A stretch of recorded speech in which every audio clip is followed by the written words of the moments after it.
في سنة 54 كنا بنتفاوض مع الإنجليز علشان الجلاء،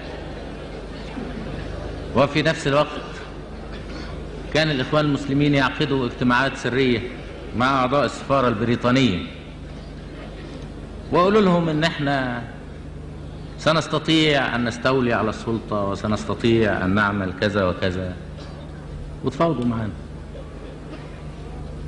وكان الإخوان المسلمين كحزب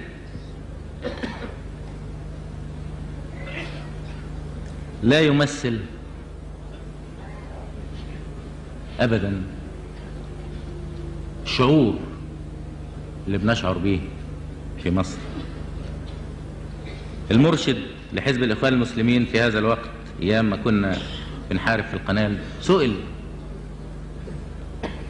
ايه موقفكم بالحرب في القنال؟ قال: احنا والله دعوة واسعة، انتوا هنا في مصر قد تكون مصلحتكم انكم تحاربوا في القنال، واحنا نرى ان المصلحة ان نحارب في بلد اخر. دي دعوة الإخوان المسلمين، كلام كله تضليل وكلام كله تجارة بالدين